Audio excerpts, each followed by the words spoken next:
आज हम देखेंगे क्लास 7th की वर्कशीट नंबर 14। सब्जेक्ट क्या है? सोशल साइंस और टॉपिक है हमारा equality.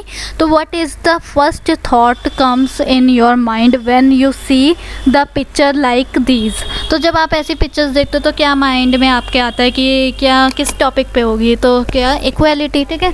In a democratic country like India, all adults irrespective of what region they belongs to, how much education they have had, what caste they are, or whether they are rich or poor, are allowed to vote। तो यहाँ पे क्या है, democratic country है हमारी India और उसमें सभी एडल्ट्स हैं जो बिना किसी रीजन को हम देखते हैं, ना ही हम कोई रीज़न देखते हैं, ना ही एजुकेशन का लेवल देखते हैं, ना ही कास्ट देखते हैं और ना ही हम रिच और पुअर में डिफरेंस करते हैं। हम सबको क्या करते हैं, एलो करते हैं कि आप अपना वोट दो। This is called universal adult franchise 18 years और मोर, ठीक है। तो इसे हम क्या कहते हैं, यूनिवर्सल एडल्ट फ्रेंचाइज 18 ईयर्स और मोर।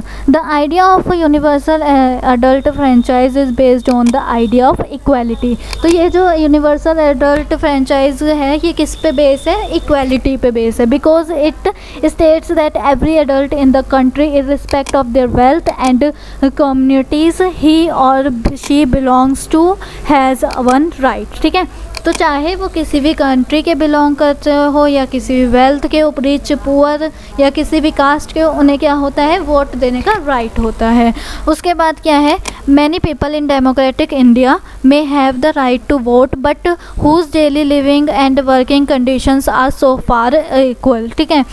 सो we can say politically all are equal but socially inequality exist in many spheres, ठीक है। तो यहाँ पे क्या है, हमारी जो बहुत सारे पीपल हैं जो हमारे इंडिया में, डेमोक्रेटिक इंडिया में, जिनके पास राइट्स है वोट देने का, पर वो डेली काम से, अपनी वर्किंग कंडीशन से क्या हो जाते हैं, होकर वो राइट्स नहीं दे पाते हैं, वोट्स नहीं दे पाते हैं।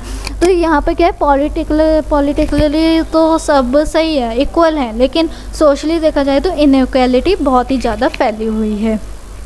The caste we are born into, the reason we practice, the class background we come from, whether we are male or female, they are often the things that determine why some people are treated unequally। तो हम क्या क्या चीज़ें देखते हैं कि कौन सी cast के हो, कौन से रीजन्स के हो, या फिर क्या आपका बैकग्राउंड है स्टडी का, फिर आप क्या मेल हो या फीमेल हो, ये सारी थिंग्स क्या है, ये सारी थिंग्स ट्रीट करती है एक अनइक्वालिटी को, ठीक है।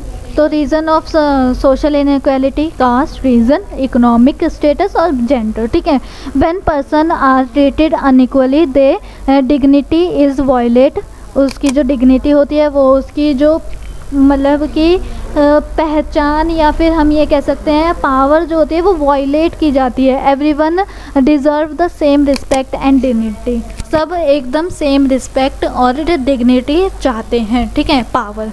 उसके बाद यहाँ पे क्या है, इन द 1975 फिल्म, ठीक है, जो 1975 में फ़िल्म आई थी देवर, A boy who works as a shoe sign refused to pick up a coin thrown at him.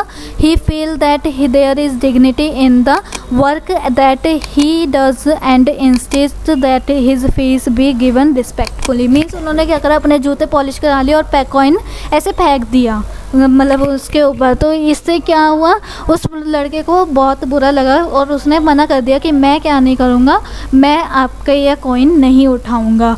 तो फिर उसे अपनी डिग्निटी और अपना इंस्टेंस मतलब फीस से ज़्यादा उसे अपनी डिग्निटी अच्छी लगी। रिस्पेक्ट अगर कुछ भी देना है रिस्पेक्टफुली दो, ठीक है। उसके बाद क्या है, adult, a person of age 18 years और मोर। जो 18 का हो जाता है उससे ज़्यादा का उसे हम एडल्ट कहते हैं। इक्वालिटी का मतलब क्या है, the state of being equal and specially in status, right और अपॉर्चुनिटीज। सारे स्टेट्स इक्वल होने चाहिए, स्पेशली कौन कौन से status, like poor, rich, rights सारे, और अपॉर्चुनिटीज़। डिग्निटी का मतलब क्या होता है, this refers to thinking of oneself and other persons are worthy and respect. मतलब एक की थिंकिंग या दूसरे पर्सनस की थिंकिंग उस एक चिप वस्तु, प्लेस या फिर पर्सन के बारे में और उसकी रिस्पेक्ट ना करना, ठीक है। डेमोक्रेटिक का मतलब क्या होता है? A government in which the supreme power is vested in the powers peoples and exercise by them directly और indirectly through a system of presentation as usually involving periodically held free elections. मतलब एक power है को supreme court ने peoples को दी है, आम लोगों को डायरेक्टली और इनडायरेक्टली, कि आप अपने वोट अपने आप दो और फ्रीली दो बिना किसी दबाव में। उसके बाद आंसर्स देते हैं। Define universal adult franchise. तो हमारा क्या है यहाँ पर, हमने ऊपर पढ़ा था क्या होता है मीनिंग इसका। यस, तो इन democratic country like India all adults irrespective of what region they belongs to, how education they had, what caste they are, or whether or rich or poor are allowed to vote. These is called, क्या कहते हैं इसे हम, universal adult franchises 18 और 18 years more, ठीक है। तो ये फर्स्ट वाले का आंसर हो गया। अब आते हैं सेकंड वाले पे, तो देखते हैं क्या है। सेकंड वाला क्या है? Can you cast vote in election if not और वाई, ठीक है। तो हमें क्या बोल रहा है यहाँ पर, तो हमारा क्या हो गया सेकंड वाले का answer, yes I cast vote because I live in democratic country, ठीक है। तो हम कहाँ पर रहते हैं? जहाँ पर फ्रीली इलेक्शन देने का हक है, ठीक है। तो यहाँ पे हमारी वर्कशीट कंप्लीट होती है। और अगर आपको वीडियो अच्छी लगी हो तो प्लीज़ लाइक करना, शेयर करना इस वीडियो को, और चैनल पे नए हो तो सब्सक्राइब करना बिल्कुल ना भूलें। एंड कमेंट में रिव्यू ज़रूर देना कि आपको वीडियो कैसी लग रही हैं।